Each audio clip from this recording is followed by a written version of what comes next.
November 3, 1982.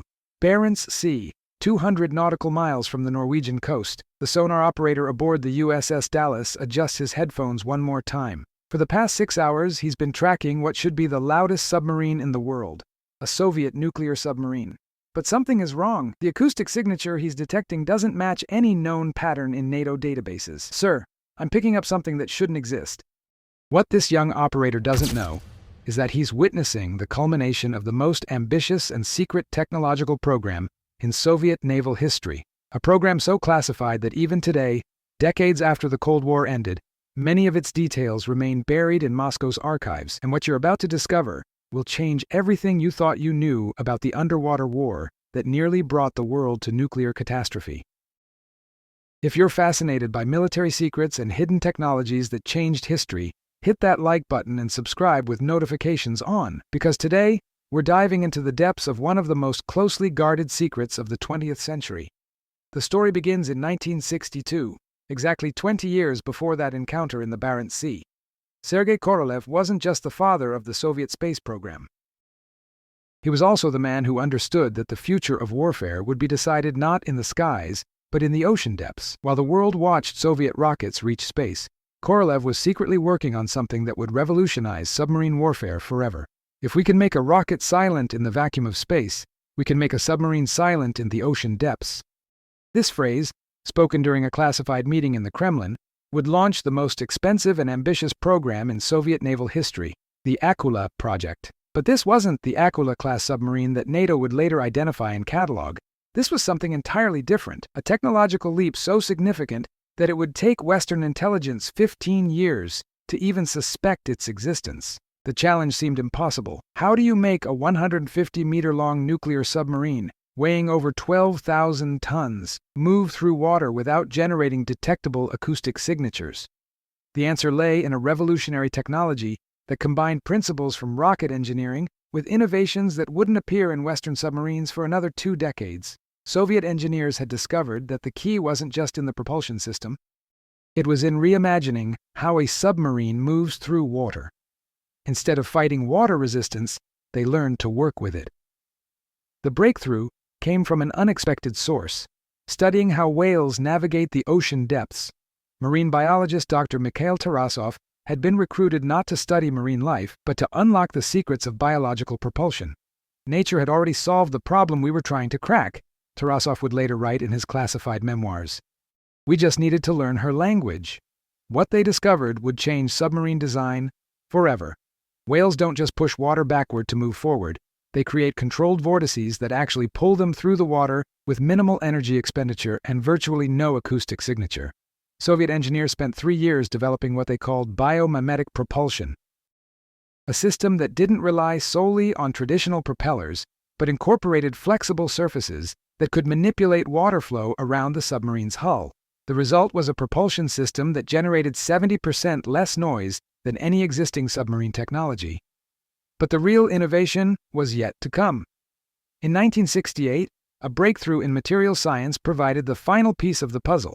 Soviet metallurgists had developed a new titanium alloy that was not only incredibly strong, but possessed unique acoustic properties. This alloy could absorb and dissipate sound waves in ways that traditional steel hulls never could. But working with this material required completely new construction techniques. The Severodvinsk shipyard was secretly expanded with specialized facilities that could work with this revolutionary alloy. Only 12 people in the entire Soviet Union knew the complete specifications of this material. The security around the project was so tight that workers were divided into teams, each responsible for only one component of the submarine. No single person, except for the chief designer, understood how all the pieces fit together. Construction of the first prototype began in 1971, but this wasn't just building a submarine, it was creating an entirely new category of underwater vessel. Every component, from the reactor cooling system to the crew quarters, was designed with acoustic stealth as the primary consideration. The reactor itself was a marvel of engineering. Instead of the traditional pressurized water reactor used in most nuclear submarines, Soviet engineers developed a liquid metal-cooled reactor that operated at significantly lower temperatures and pressures. This meant fewer pumps, less vibration, and dramatically reduced acoustic signatures. But the most revolutionary aspect was the hull design. Traditional submarines are essentially cylinders moving through water. The Soviet design incorporated what they called adaptive geometry. Sections of the hull could actually change shape during operation, optimizing water flow for different speeds and depths. This wasn't science fiction. This was cutting-edge engineering that pushed the boundaries of what was considered possible in 1970s technology. The first sea trials took place in absolute secrecy in 1975. The results exceeded even the most optimistic projections. At operational depth and speed, the submarine was virtually undetectable by existing sonar technology. NATO acoustic sensors, calibrated to detect traditional Soviet submarines, simply couldn't process the acoustic signature of this new vessel. It was like trying to hear a whisper in a thunderstorm. But the Soviets had learned from previous intelligence failures. They knew that deploying this technology too widely would eventually reveal its existence to Western intelligence.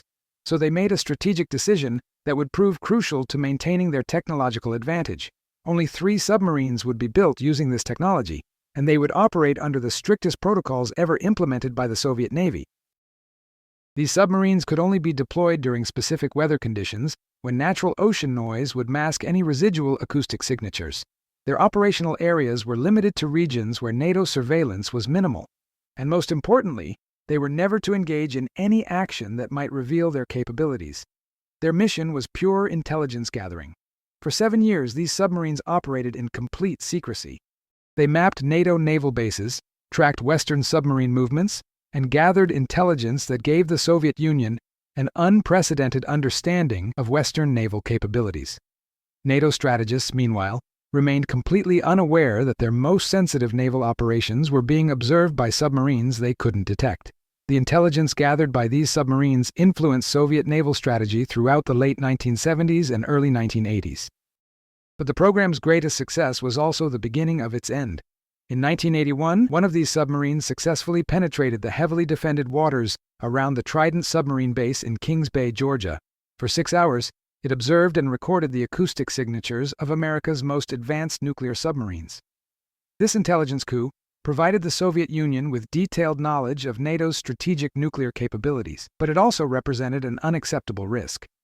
The submarine had operated so close to American shores that detection, while unlikely, could have triggered a major international incident. Soviet Naval Command made the difficult decision to limit operations even further. By 1982, the submarines were operating only in Soviet territorial waters, primarily in the Barents Sea. Which brings us back to that November day, when the USS Dallas detected something that shouldn't exist. The young sonar operator wasn't wrong. He was detecting a Soviet submarine, but one operating with technology that NATO didn't know existed. The acoustic signature was so faint that it barely registered above background ocean noise, but it was there. For the first time in 7 years of operation, one of the silent submarines had been detected. What followed was a classified intelligence operation that involved the highest levels of both governments. The USS Dallas continued tracking the submarine for 18 hours. During this time, American sonar operators recorded acoustic data that would puzzle NATO intelligence analysts for months. The submarine's acoustic signature didn't match any known Soviet vessel. Its maneuverability exceeded anything in existing intelligence databases. And most puzzling of all, it seemed to operate with an efficiency that suggested technological capabilities far beyond what the West believed the Soviets possessed. The intelligence report that reached the Pentagon 3 days later was classified at the highest levels. Only a handful of people were authorized to know that NATO had potentially discovered a new class of Soviet submarine with capabilities that could fundamentally alter the balance of naval power. But the Soviets had also learned something crucial from this encounter. Their most advanced submarines were no longer completely undetectable. Improvements in Western sonar technology meant that their acoustic advantage was diminishing. The decision was made at the highest levels of the Soviet government. The silent submarine program would be terminated, the 3 submarines would be decommissioned, and their technology would be classified beyond top secret.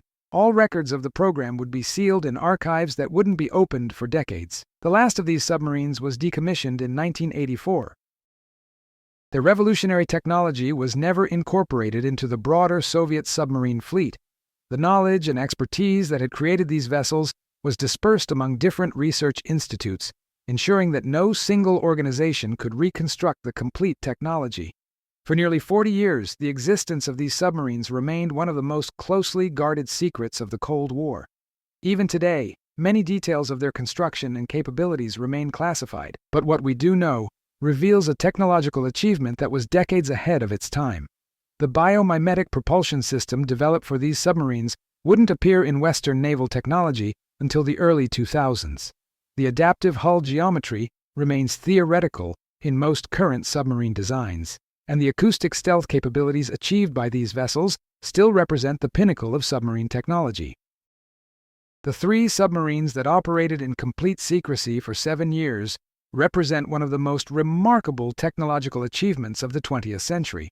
They demonstrate that during the Cold War, the technological race between superpowers produced innovations that pushed the boundaries of what was considered possible. But perhaps most importantly, they remind us that history's greatest technological leaps often happen in complete silence. Hidden from public view, developed in absolute secrecy, and sometimes never fully revealed to the world, the next time you hear about a technological breakthrough that seems impossible, remember the silent submarines of the Soviet Union. Sometimes, the most revolutionary technologies are the ones we never hear about. If this story fascinated you as much as it fascinated me, make sure to like this video and subscribe for more hidden stories from history. And in the comments, let me know. What other Cold War secrets do you think are still waiting to be discovered? Share this story with someone who needs to know the secrets that shaped our history, because sometimes the greatest revolutions happen in complete silence.